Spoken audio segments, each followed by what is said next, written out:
A word of note before this episode. At the time of its recording, there was snow present on the ground. There is protocol that some stories can only be told during the winter months. Out of respect for this protocol, we have edited out the name of these stories and replaced it with the sound of footsteps walking through the snow. Thanks and enjoy our conversation.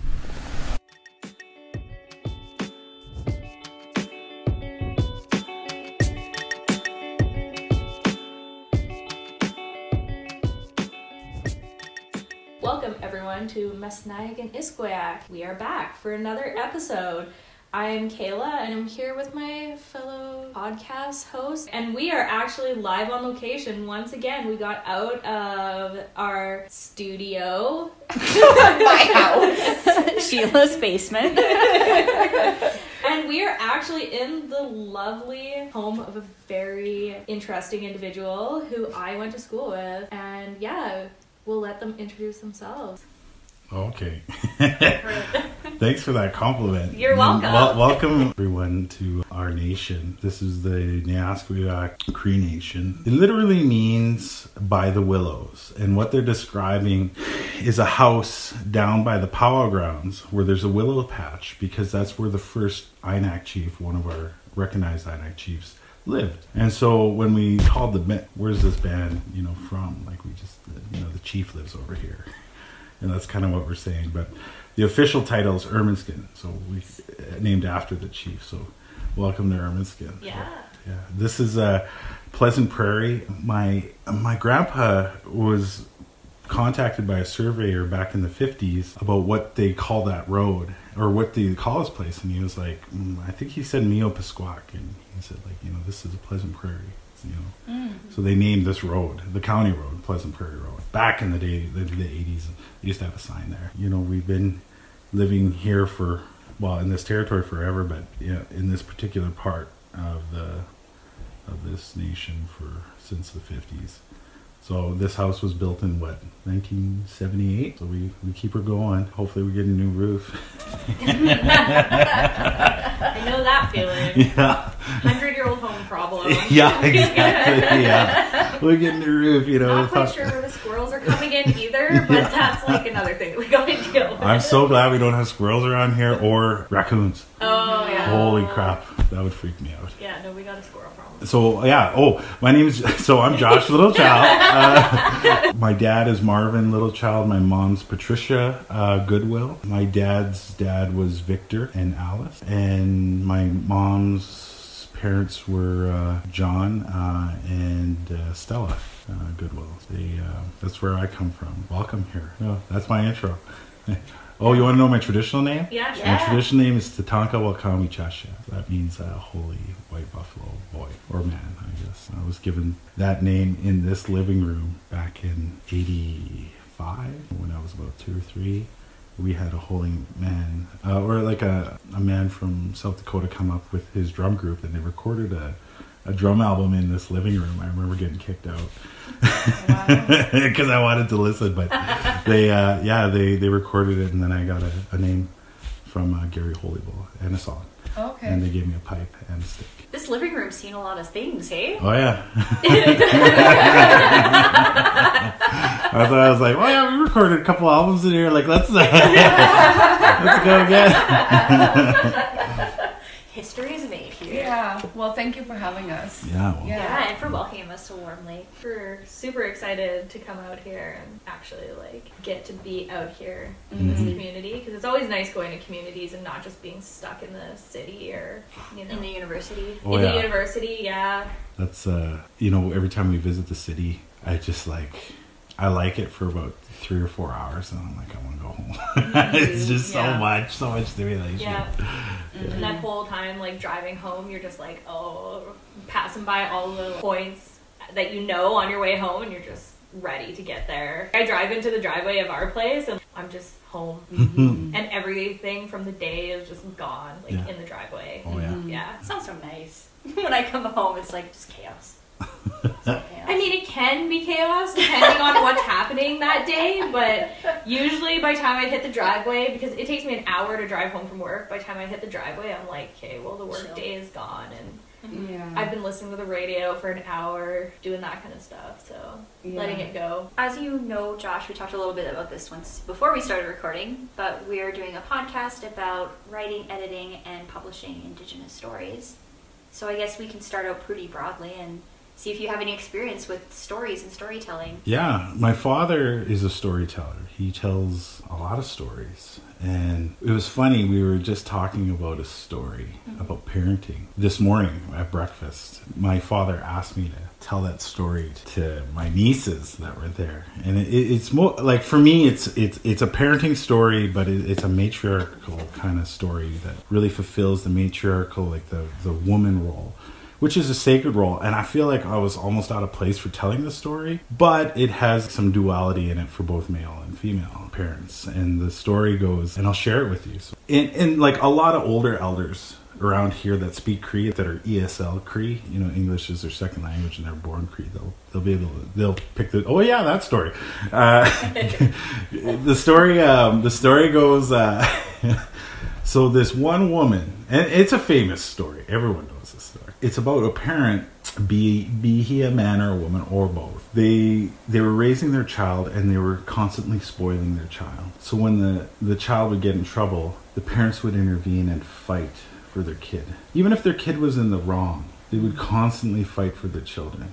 In Cree parenting, like the way you raise people, or Cree, the adage from the elders is usually, you know, you're never supposed to fight for your kids. Don't fight your kids, fight. You let your children grow and experience these things. You know, you could only do certain things up to a point. You know, they have to learn on their own, right? Sometimes these experiences. But it's never good when you don't allow these children of yours to experience these things and you don't allow them to make mistakes and stuff. So they started a story, you know, these parents are really not letting this child come into the world and experience these things because they're always intervening. And they spoiled the kid. They spoiled the kid rotten. The kid didn't listen. The kid thought he knew it all. He didn't want to hear any of the stories or any of the songs from their community. And one day that child died, and the parents were very sad because they couldn't save their kid from death. And at the funeral, the hand of the child comes out of the grave. And it comes up out of the dirt. And the parents had a choice. Either they let their kid die and follow natural law, or spoil the kid and pull him out and let him live. What did they choose? Well, how about I'll leave it open-ended? I'll leave it open-ended, okay? And so you could kind of really think about that. And, you know, more or less, what would you choose? What is the right thing to do? I just flashed back to Pet Cemetery, and I'm like, yeah, we want Pet Cemetery.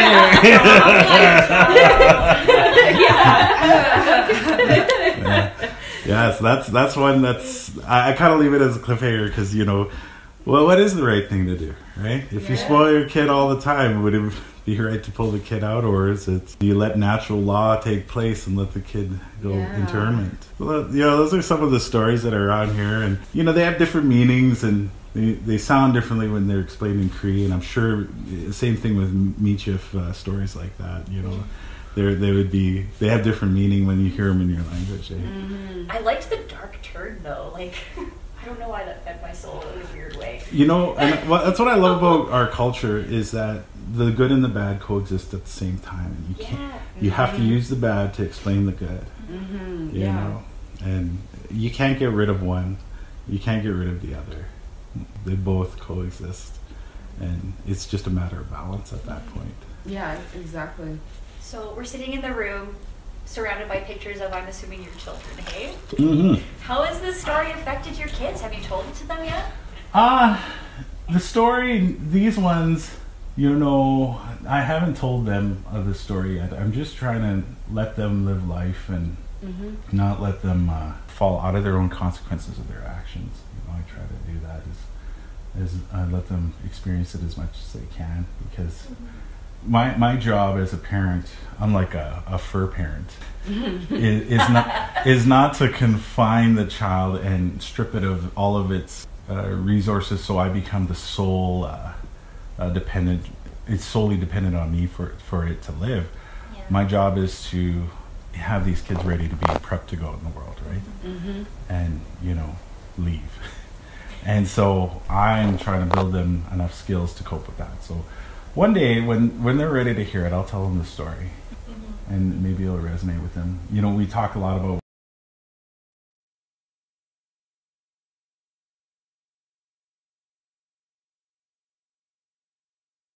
and I shouldn't even. Well, there's snow on the ground, so I can say it. Yeah. So we can talk about, you know, in the Sioux way too.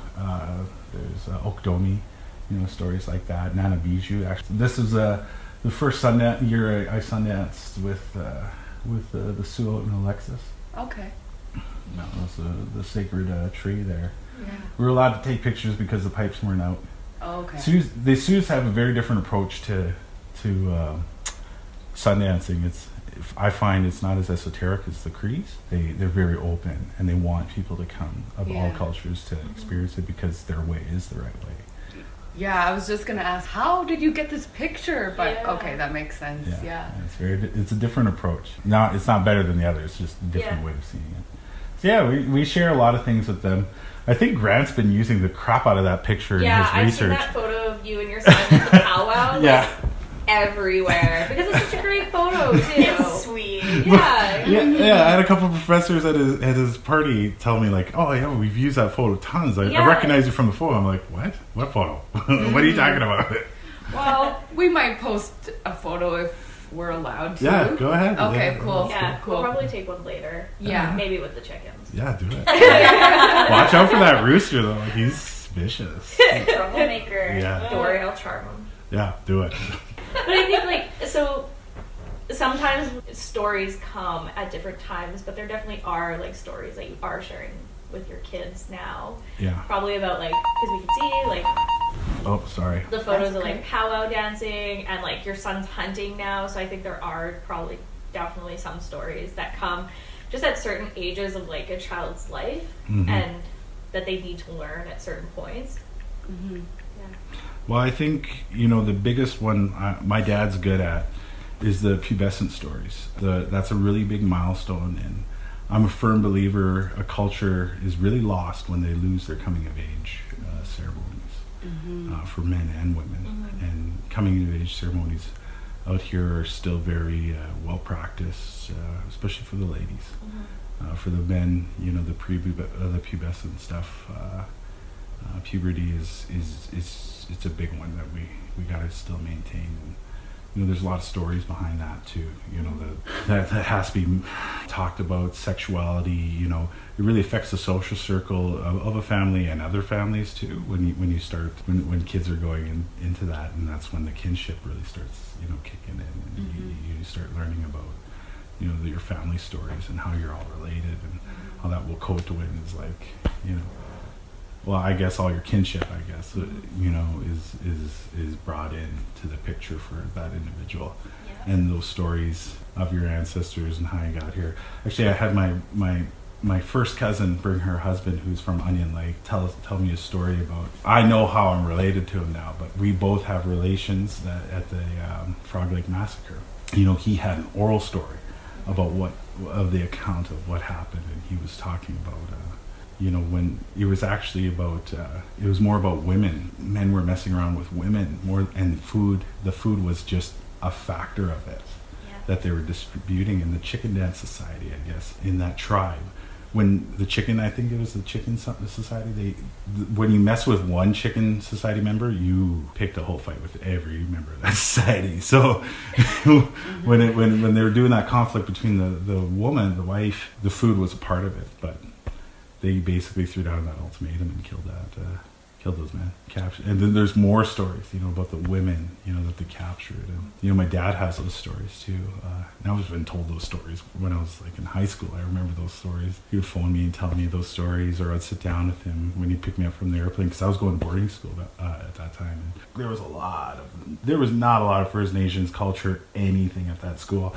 So he would, you know, make sure I would read books about where we come from and maintain the stronghold of my identity while I was there. It was pretty good, and it was through a lot of stories, like books, or over the phone, or just going on drives and listening. Even today it's more or less talking about how we're related. These stories. Every relation, every relative I have, there's usually a story associated with them. So it's important to talk about that when you're talking about kinship. You know, there's stories, and you remember those stories. You actually remember those actions because you're thinking about the person, but then you're putting them into an action or an adventure, right? And be like, oh yeah, that's how you're related, like everyone does. It's important.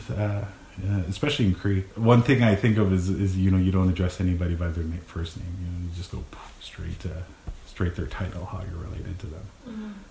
That's a big one. So storytelling, it's everywhere. You know, everyone has a story. My niece just asked me about research this morning, and I gave them a story.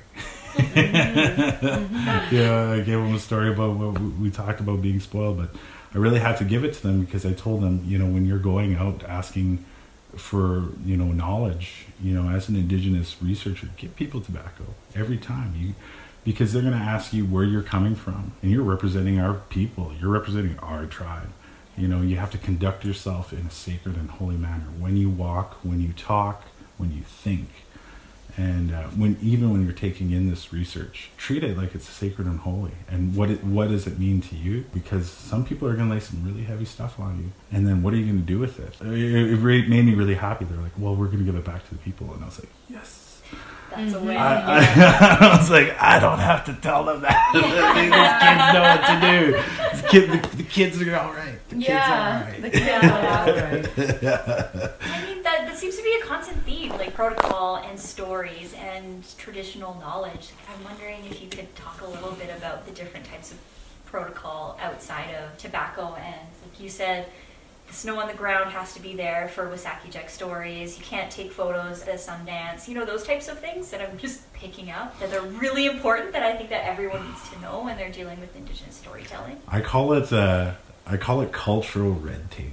Ooh, yeah, that's a good name for it. Yes. Oh, yeah. There's things you do and there's things you don't. And I was explaining this to my nieces this morning. When we conduct research, you know, in my line of work, many a times we have to go speak with elders. Many a times we have to go speak with nation members. And, you know, they're not necessarily elders. But when we do so, no matter how they came to be a part of this community, or how they, where their stance is in the community, whether, if you're a classist, like where they sit in the class scheme, everyone here is treated with the same respect because it reflects on yourself. So when we go out and give protocol like tobacco, say, to an elder to go listen to their stories about the topic, it's kind of one of those things where you got to sit down and be ready to stay there the whole day, because you don't know if you're going to sit and talk briefly about the subject and be like, okay, see you later, you know, after 5 minutes, or you're going to sit down with like 3 pots of tea, you know, round after round, and just listen and just listen and just listen. Because these stories, I think elders have to trifecate huge stories to extract like very poignant stuff, because you need to understand the whole thing to understand where you are. And I ran into that once. I was asked to speak at the Canadian National Humane Conference on our dog program. So I went to go see an elder, and I literally just said, well, I want to talk about humility, like just treating animals in a humane way. I sat there for like 4 hours with him, and I learned about the creation story. I learned about, you know, the dog's role in the creation of the universe in the Cree perspective. I learned about Wokotowin, the true meaning of Wokotowin. I learned about this meticulous count, you know, that we have when the universe is created. I learned about why we need to identify as Cree people the spirit in everything, like everything. And we need to identify our relationship with that. And in that is humility. And that humanity, that acting humane, that's when you identify that. So it goes way more than treating a dog nice. Mm-hmm. It's a way you conduct yourself entirely. And so I was like, oh my God, how am I going to explain this to a bunch of people? You know, and I got like 30 minutes to do this. Yeah. You know, storytelling really gives you perspective, you know, in our research about our ideology or our cosmology or philosophies, you know, whatever you're trying to pull out and put it in, you know, in my case, it's a lot of law. I have a wonderful manager that has a beautiful philosophy on developing law. And we try to research with the elders first to talk about what Cree practices and Cree customs are, and how does that reflect in common law, like modern Indigenous binary jurisprudence law. What does that look like? Rather than just having a corporate law and just throwing it in there, we need grassroots people telling us about what's in convention and what's in practice, and how we pull that out. So a lot of it has to do with researching with elders. And one time I asked an elder, when I started working here, I forgot. I asked an elder to meet with him and come to an event over the phone, and he proceeded to give me crap for about 20 minutes about why I have to do it in person. It was very stern and long-winded, and man, did I feel like I put my tail between my legs that day. About why you need to come see people in person, acquiring knowledge, because it's that connection, and it's giving them the respect and the honor, because they're transferring you knowledge, right, rather than doing it over the phone. And boy, he gave it to me, and I'll never forget that. I'll never forget that, because I just slipped up, right? I thought I could have organized it with just a phone call. But yeah, so for us, learning stories, it's important, because they hold a lot of our sacred knowledge, and they hold a lot of our language. There's the kids. They want to join in. Yeah, they want to join in. Yeah, if they want to join in. Yeah. Well, here they come. Perfect. I love kids. Yeah, Tanya, the muscle and the mom. Hey. Hi. You guys want to come say hi? Yeah. Hey, Connor, come shake hands. Introduce yourself. Hello, crew. Hi. Did you finish? No. Not yet. We're just in the middle of it. I'm sorry. That's okay. Okay. So I have a question about storytelling. So we talked a lot kind of about like the importance of being together and having stories told to us in person, and when you're in the present and kind of in the context, and you can get that additional information from elders and like community members. But, and I know because I saw you reading books, which are traditional stories written down, and traditional knowledge that's written in books. So what do you think about that? Because I remember when we were in our undergraduate, you were reading stories of the Sweetgrass Cree. But do you think that you kind of lose that context and like human aspect when you actually read it, or that the books don't come across the same? Wow, that's a good one. I could answer that in two parts. Okay. So the first one will be more personal, and the second part will be like what I think some of the Sioux elders I've seen do. Okay. So when I was a child, when we were on the Power Trail, my mom would tell me stories, Oktomi stories. They're like stories, but she wouldn't tell me those stories using those names. She would use those names. She would say Aunt Tilly. Aunt Tilly. So it would be all those stories under the pseudonym Aunt Tilly. Why? Because we're respecting the protocol about the winter stories. So we'd get away when we changed the name. That's that cultural red tape I was talking about. Cultural red tape. Yeah. So when I picked up that book, the Sweetgrass Cree, for me personally, I was like, holy shit! All these stories are what my mom used to tell me in the camper when we were at Powell's when I was like 6, 7, 8, 9. I've heard these stories before, and so when I went to go tell my mom, I was like, oh my god. They're like, yeah, some of them. Then there was a lot of them I haven't seen, but some of them were very distinct. And I was like, yep, I've heard this story before. It is a very familiar place in my mind. For me, learning them and listening to them and talking about those stories, it's very good, I think, that they're written down, because it ensures that they're kept. So this will come to my second part of the answer. One of my favorite books to read, and I bought the audiobook last year when we were traveling across Canada to Ontario. We drove and we listened to Black Elk Speaks. I learned that like when we were talking about the Sundance, the photo there, like different cultures have different approaches to things. And the more and more I got acquainted with my mom's side, the Sioux side, the more and more I started understanding the big differences between Cree and Sioux culture. I saw the commonalities, but I also understood the differences. And that's when and I'm allowed to speak, because I live in both. I think the Crees are very esoteric. You have the knowledge for the Crees is not really easily obtained, but when you could go look in the library and find out all you need to know about a Sioux Sundance. You know. And what I think the Sioux were understanding at one point was through colonialization and contact zones and their time with I guess with Indian sympathizers, for lack of a better term, they understood that the world was changing and their stories might not be told. And they saw that people were capturing stories and keeping them forever. So they saw it as an ideal way to hold them is to write them down. And that's just a bit of the, just a bit of the story. Because, First Nations people, I think, are generalists. We're not really specialists. We know a little bit about everything. We don't know it all. But that talks about the communal aspect of us. We know a little bit of everything, but when we get together, man, our knowledge base is strong. You put us all in a room, our opinions are deadly. I've seen it. I've witnessed it with my own eyes. When we say, like, there's that adage, I know a little bit about that. It's because when you get all these elders together, all the people together to talk about a certain subject, it's crazy how much communal intellect and communal knowledge of the subject is put out there. It's insane.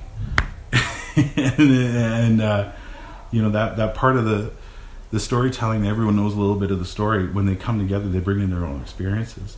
And the way, when you write them down, you have the story there, but that's just a part of the story. There's many more stories to that. Right. And having those people there that don't have the written parts, that's important too. So for me, I like it. That's the Sioux side of me, saying, yeah, our way is the right way to live, and everyone should know all about it. And and if they like it, it's because it's the right way to live.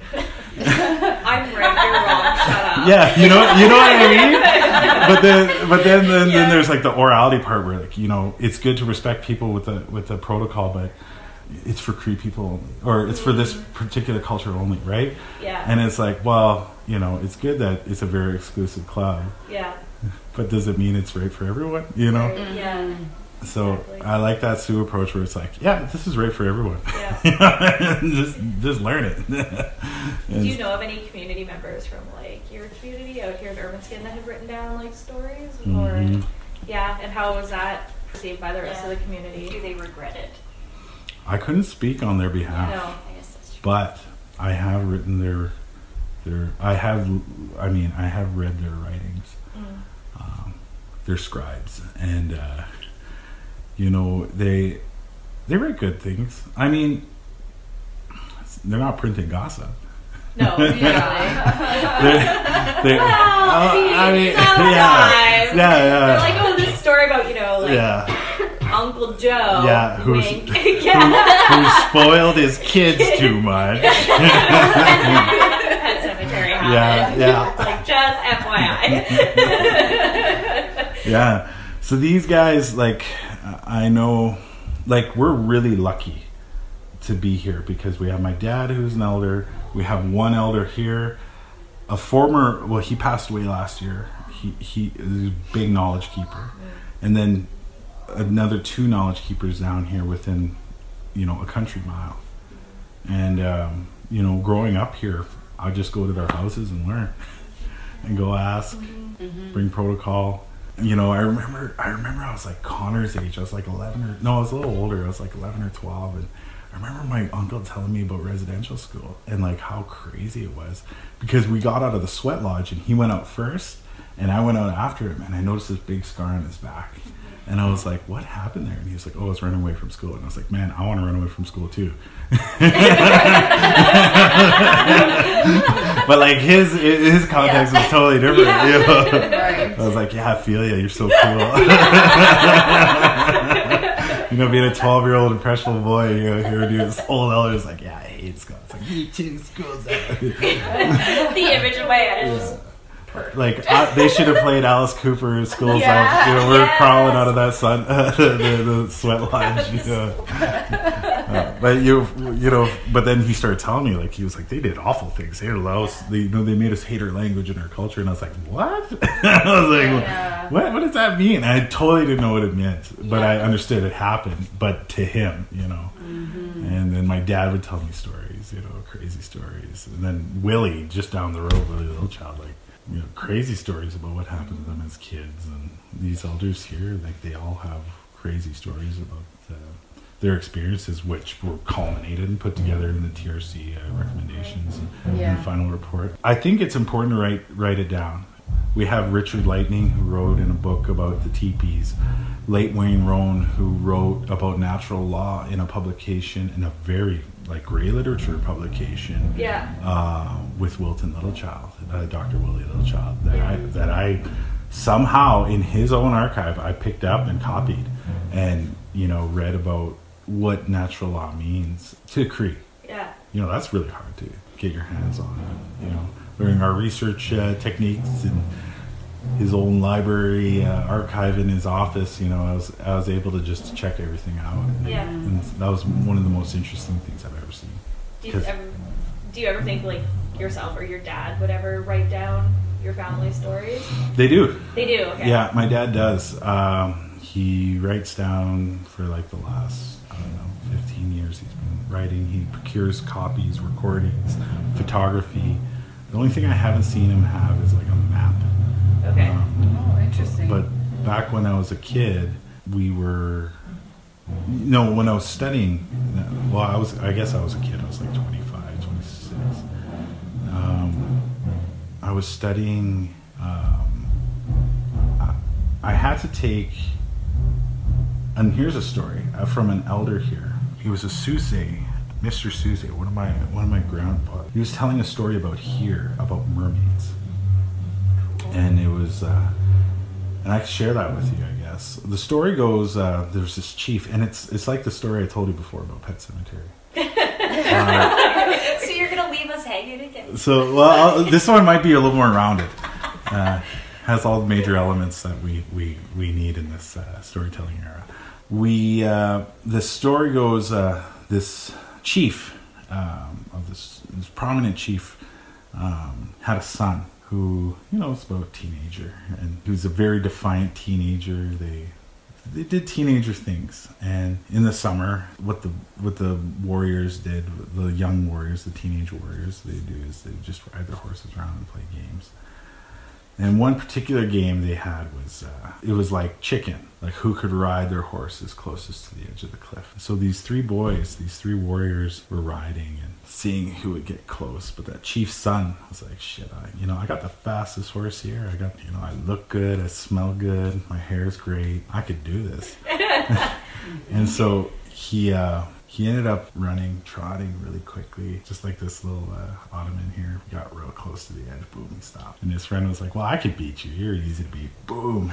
His friend came, barreling down, and, got real close to the edge, and the rocks kind of kicked off, but his horse made it farther.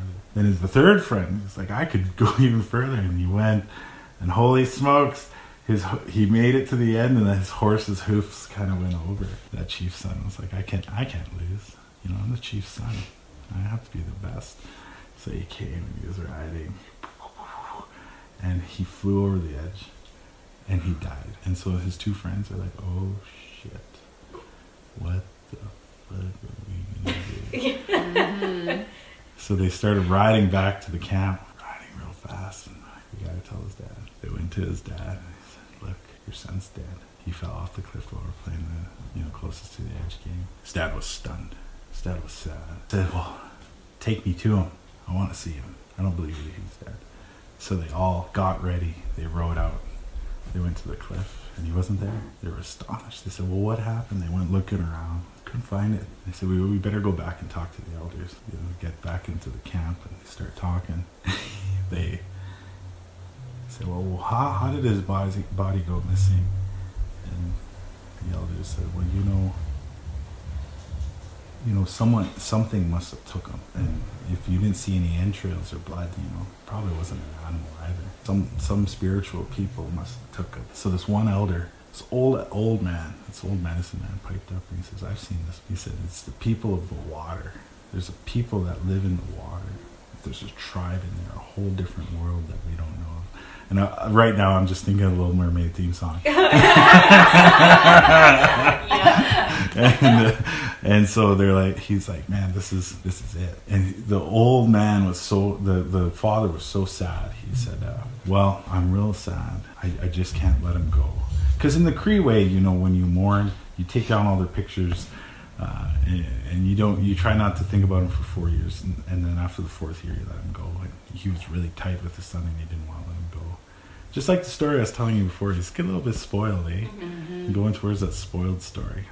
And this is how Cree works. You know, you got to understand one story to understand another, because they all compound. And that's how our language works too. You understand a little bit of a word, and it compounds. There's always words behind the stories that make compound words. So anyways, back to the story. That medicine man said, okay, wow, I know this ceremony. You know, I know that will help you see him one last time. But after that, you gotta let him go. He said, okay. So they get down to the lake by their camp, and they start doing this ceremony and start praying, singing these songs. And boom, before you know it, his son appears. And that chief is looking at him, and he looks different, his son.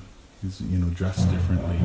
It looked like he's matured, you know. He doesn't look as rambunctious like a typical teenager, you know, boy full of hormones, and you know, there's only a few things going on in that head. He looks very, you know, a little more developed, and he's looking at his son, and he's weeping. He's telling his son, come back. He said, like, I don't want you to die. I want you to come back. And his father, that's what his father's pleading, and his son says, no, you know, he says, I have a family here now. I have a purpose.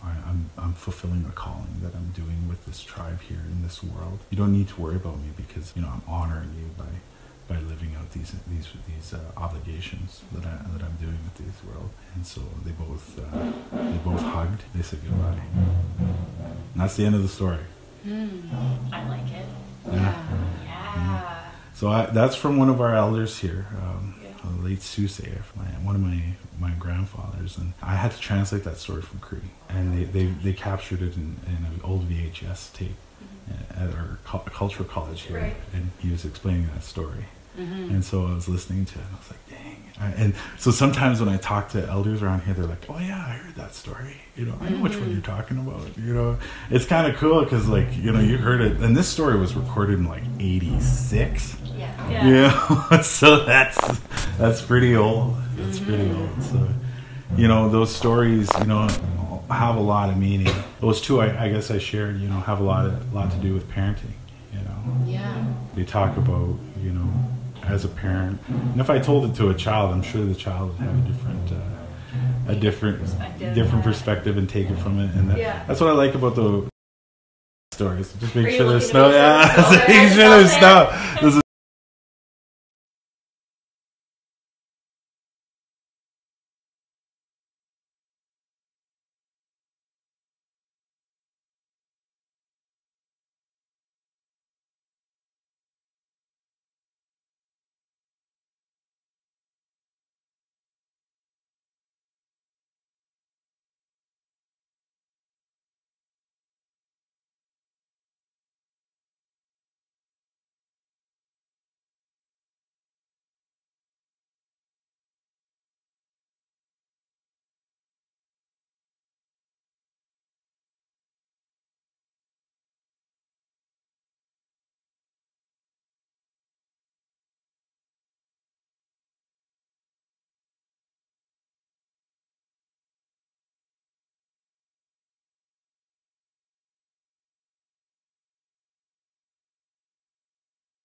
I can see some of that. You're okay. So those winter stories, they have all that meaning, and like it's almost like fruit that keeps on giving. Yeah. You know, you keep on telling the story, and you hear it again, and you're like, "Holy smokes, that's what it means." Yeah. Oh, now I get it. Or, oh, it meant this to me when I was a kid. It was more of a cautionary tale, but now today it's like more of a love story or something. You know, it just changes. So you keep those stories alive, and they have different meanings because they contain laws, they contain lessons, morals, you know, identity and ideology and philosophy and cosmology. It's all contained in there, and especially when they're told in indigenous languages. That's what they really contain. It's very important to keep those stories either written on video or told orally. I think procuring those stories, whatever medium, or if it's in person, I think you should offer protocol in some capacity, you know, tobacco to whoever was considerate enough to leave those stories for people to hear, and just hold those stories, you know, closely to yourself. I hope that answers all your questions. For sure. I think it's a good perspective on it. We need to have a good balance. Well, because this morning I was giving my nieces heck. I was like, if you're gonna go, you know, ask people about treaty, you know, you better make sure you have a lot of protocol, because you start talking about who your uncle is, or your grandpas, or your moms, you know, your grandma. Like, make sure you're treating everyone with respect. You know, Exactly. It's almost like the mafia. The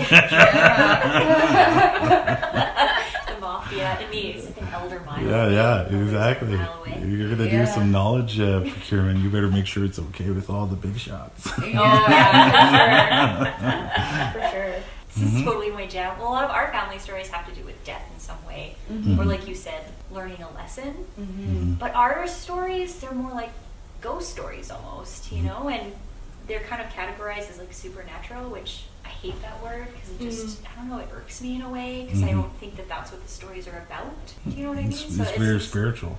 Exactly. Yeah, so a lot of the stories that you told us has to do with natural law and death, and I think that's really beautiful, but I think death is beautiful, so you know. No, it's a part of life, right? And living out here, especially with older people, like my dad was like 50 when he had me.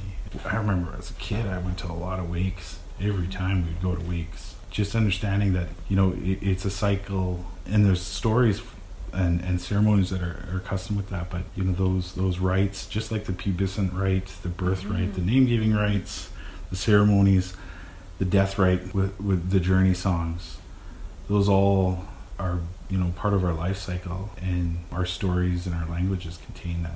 You know, and we gotta, you know, keep that going for the kids. Because if they want to tell all other kids what we're doing, then I'm cool with that. I'll tell you whatever you need to know. You know?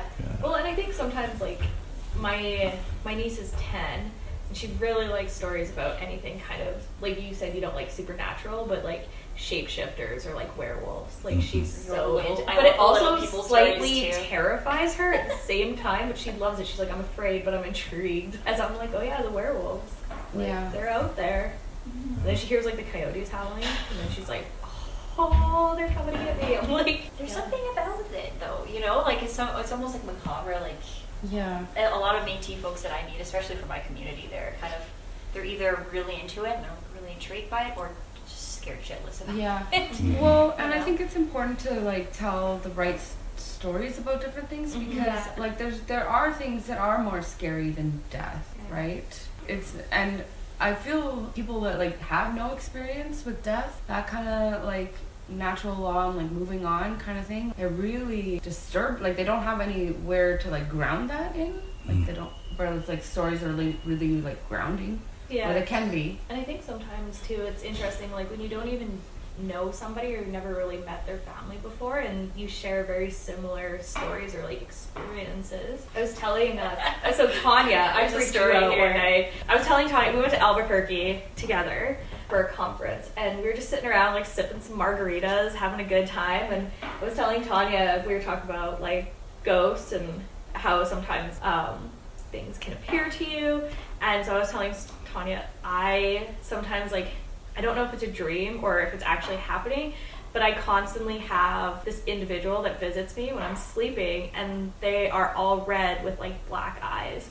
and they sit like right beside my bed and watch me and like stare me in the face, and I wake up and there's this red person looking at me, and you started to get freaked out. You're like, well, that's the devil, my uncle sees him too. And I was like, shut up. I was like, and then she's like, yeah, but he drives a Cadillac. And I was like, what? It was so funny because I was like, she's like, yeah, he looks like Darth Maul, right? And I was like, kind of like without horns. I don't know.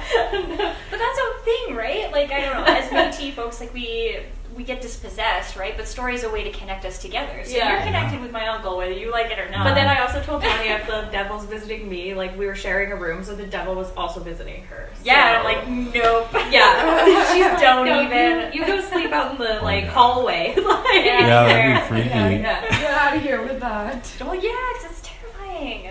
But, Just make sure you smudge. yeah, that's what, like, if there's ghosts around, smudge the house. Yeah. Well, I think, Open the door. Yeah. Get really intense about ghost stories. Oh yeah, no, you know, it's a spiritual thing for real. Like, Yes. you know, growing up with spirits, you know, there's a reason why you feel like something's looking at you when you're walking the bush at night. You know, there's reasons why, you know, you get the willies when you walk into cold rooms. You know, there's reasons why we don't whistle at night or whistle at the aurora borealis. You know, there's reasons why we don't let the kids play out at night. There's reasons why we tie little threads around the kids' arms when we go to funerals. There's, you know, reasons why you hear something or your favorite cup is moved just a particular way. You know, there's people, we live in both worlds, whether we like it or not. In a Cree perspective, I guess we live that, and they talk to us. You know, they come visit us. You know, some people that are dead, you know, they're still here. You know, the spirits are still here, and once we accept that and we'll honor that, you know, we do that through our feasts. We feed people, we invite people to come eat with us, and you know, we make offerings, and there's a place for that, you know, and it's good. It's good that you're getting visited by someone, because some people don't get visited by anybody. Yeah. Well, that's the thing. That's why I think dreams are so important. I know I talk to a lot of people, and lots of Catholics, they pray out their dreams away because they think it's this weird entity. No, you can't give those away because those are messages. You gotta keep them and keep them sacred to you. Yeah. Absolutely. Right? Dreaming's important. Dreaming is, they tell you things. You know, for us here, the big one is who dreamt about snakes. You know, and you know what that means, though. No. Someone's gonna have a baby. Oh. That's interesting. Yeah. That's cool. So like, I'll see my cousin on Facebook. She was like, all right, I had a dream of snakes. Who is it? Wow. Who is it? You know, so you know, those are some of the things that they tell us messages. You know, they tell us who's going to be there. You know, who's gonna. There's many stories out like that. I don't know them all. Like I said, we're all generalists. We don't know it all. Yeah. I'm sure if we had a little get together with some gookums, you know, and you ask them about that, they would spill it. Just about dream meaning. So it's good to get together and talk about these things, because we could pull out a lot of good ideas. I know that we've been talking a lot about like traditional stories and ghost stories and stuff, but you mentioned gossip. And I think that's an whole aspect of storytelling in itself, you know? Idle like, gossip. How do you work with that? Like, I think whenever our family gets together, it's an hour of gossip, and then we get into like some other stuff. Yeah, you know, with us, you know, I think Crees around here are champions of idle gossip. You know, we say, you know, oh, gossip is the devil, or you'll look at some meme on Facebook that's like an indigenous thing, or it's like, gossip's not our way, or traditionally gossip is nothing, and I'm like, that's bullshit. Fucking everybody gossips here. It's a part of our culture, and I think saying gossip's not a part of our culture is like colonialization. Gossip is a part of our culture. It depends how you do the gossip, and because a lot of lessons are talked about how do you conduct yourself in a way that people are going to remark about you. Right. So that really puts the responsibility on yourself. And so if people are going to gossip, it's probably because you made them gossip, right? Yeah. Exactly. So there's some double meaning there. But for us, like when I was visiting my uncle, there was Radio Bingo on, we all went to the kitchen to go listen to Radio Bingo. My wife played it with my cousin. And I'm watching the hockey game with him, and I'm falling asleep on the couch and kind of coming to. And he's very old. How's your uncle? So it's not gossip if you keep out names. Yeah. And so I was like, oh yeah, he's living over there. You know, he's separated now from my auntie. And did you know he had a kid? The kid's like 15 now or 18. He's just listening. Yeah, he did all that. And he also gave an Indian name to the premier. That was my auntie's name. And they gave her a headdress. I said, but other than that, he's doing okay. Well,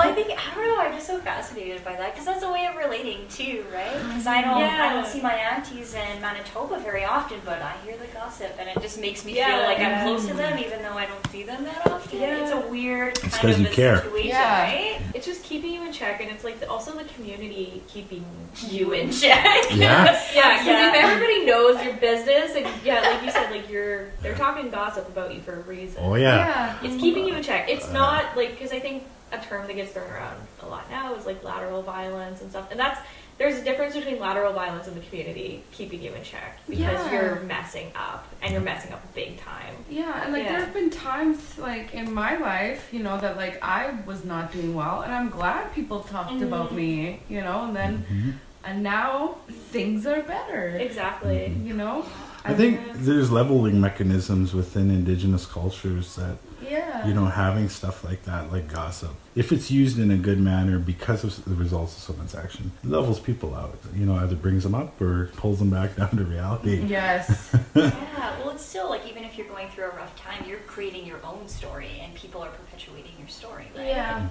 So, and then talking, you know, like you said at the very beginning, are you okay? No, I'm not. You know, well, you're obligated, you know, in each of culture to make sure that they're okay. The tea. Yeah. Yeah. See? Yeah. Oh, I want to hear all about it. Exactly.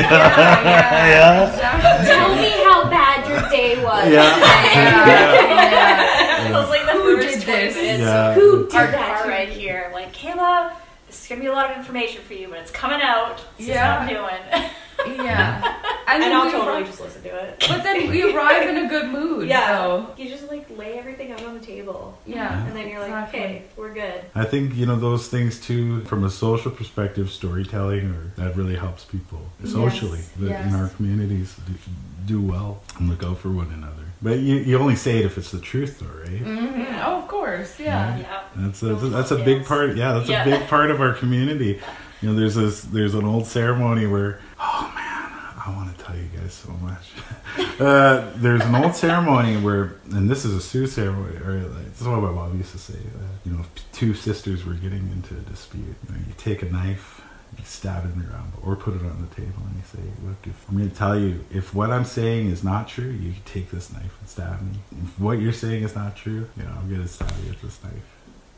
You know, that's how you settle disputes. And one time, these two elders, we had to do that. We had to bring them in a sweat lodge, and we had to let them sort these things out because it was starting to affect our community. The chief phoned me, and he was like, we got to do something. That's all I have to say about that. But those mechanisms are still done today to level out, because if there is gossip and it's not true, you know, that's a dangerous one. But if there's the ones that, you know, as a result of someone's actions, then that's something else. So those are some of the you know, social stuff that we use to keep our people in check. My mom, so I have a sister, and when we would bicker back and forth together, my mom would actually duct tape us together. Until we smartened up. So it's kind of it's along that same lines. I just got visions of me and my sister like duct tape, like. Well, yeah, because you have to live with each other, right? And like, what good is being penalized or punished when you guys really just have to make up? And like as a kid, when you're duct taped together, like it's very quick that you kind of realize the situation is just hysterical. Well, blood is stronger than duct tape, as they say, right? That's a quote. Blood is stronger than duct tape. But is it stronger than the willow branch? That's also pretty strong. So I know that we've been chatting for a while now, and we said an hour, so we're going a little over. So I just want to ask you one more question, Sure. Josh. And this is a question that we ask pretty much every single person, is what advice, well actually this is a two-part question. Number one, what advice would you give to editors and publishers about how to respect Indigenous stories? And the other question would be, how would you encourage other people, other Indigenous folks, to share their stories? Well, I'll answer the first part. Is I was just giving it to my nieces this morning about protocol. As researchers, I think, Kayla, you and I could agree too. What's the purpose of your research, right? Is it just for your own gain, or are you going to give it back to the people? Especially when it comes to sensitive stuff like Indigenous knowledge and like history. I think it's important, especially these kids. Like, I'm talking about like 18, 19-year-old kids. Like, may not understand what they're getting into, but they want it. They want to get into it. And it's like, whoa. When I was 18, I just wanted to play drums. Like, like that's all I wanted to do. You know, these kids just want to get into it. And they don't know why, but they got it. And I told them, like, everything you got to do with protocol. So for the kids, you know, it would be, or the researchers and publishers, it's just, if you're procuring information from Indigenous folks and you feel a connection to it, well, in person, you should be offering protocol and do it in person. And then the second one is, you know, if you feel like you need to make some type of offering because you read some script or watch some video and you feel connected to that, you know, honor that, because you're not only honoring yourself, you're also honoring that spirit of that person, because we're talking about spirituality, right? Yeah. And those stories have spirits, right? Those stories are alive. Those spirits live, they die, they grow. It's like a flux. So you honor that, because everything has a spirit. And what was the second part? How to encourage other Indigenous peoples to start writing or presenting their stories in whatever way that they want. Yeah, wow. I always think of artists, like when you say that, or writers. I think the biggest part is, you know, after doing the protocol stuff, be creative. Be as creative as you can. You know, I feel for Indigenous people, like I said, we're generalists. We should be, you know, experiment with our creative side. Because I feel like when you get out into the modern world, you know, the world that we live in today, and say you're talking about Indigenous content or trying to advocate for Indigenous causes, whether it's through policy or art or programming or just having a coffee with a non-Indigenous person. Be creative of how you're explaining it or how you're translating these thoughts into the world. Always remain true to where you got them from. And you do that by showing respect and giving offerings and giving honor to spirits of where those stories or that knowledge came from. But what you do with it is be creative and if you're going to express it in an artist form or an academic form, always, it's like doing citation, you know, just make sure you honor that person, because they took the time somewhere in their life, out of their life, to take a dive into that information and bring it out. For yourself doing that, it's good to honor them. But these are my personal opinions, you know. Someone out there might think it's contrary to what they believe, and that's okay too. But that, you know, that's just what I think. Those are just part of my personal opinions. Because I've lived with artists. We have artists in our family come and talk about our stories. They come and learn about our histories, and then they express it through art. You know, we have academics in our families that have stories that they've learned from our elders in our community that express it through academic works. People that come learn about policy and law, they express it through the law. You know, they have stories. People that learn cultural practice and express it through business. Our culture can be translated into different parts in this modern world, and as long as you honor those people that it comes from, then it's fine. Because you need to encourage creativity. One big thing I always find is, like, when my nieces ask me, how do you uphold treaty? Like, remember we talked about that, and I was thinking, like, here's my chance with these young malleable minds to say, well, you have to be creative. Treaty is not just a gatekeeping mechanism saying stop, you can't do that, stop, you can't do that, because that's what a lot of people are doing today. A lot of our leaders, it's very common. Even probably in the MMA, you know, Métis rights, it's probably just like stop, you can't do that, stop, you can't do that. For me, I think hopefully with the younger generation is taking these rights and being creative with them. Let's build something with them. See this Section 35? They say it's an empty box. Some people hate that, some people love it. But either way, it's a room to grow and create and define and enshrine. And we need creative people out there to create these things. Of course, up until this point, we're like, no. But today, now, it's like, okay, let's create things. Let's get that creative spark, the glitter. Let's create something magic. Let's see something be created out of this rather than just saying stop. That's what I think. As long as we know, those stories that tell us about the treaty, or even the orality parts rather than the written, we honor that and create something out of it. Yeah, that's good. That's all I like to say about that. Well, thank you so much for your time today. Yeah, no worries. Thank you for the drink. Oh yeah, you're welcome. Thank you, everyone. And we're going to end off here, and we will see you for another episode of Maskwacis.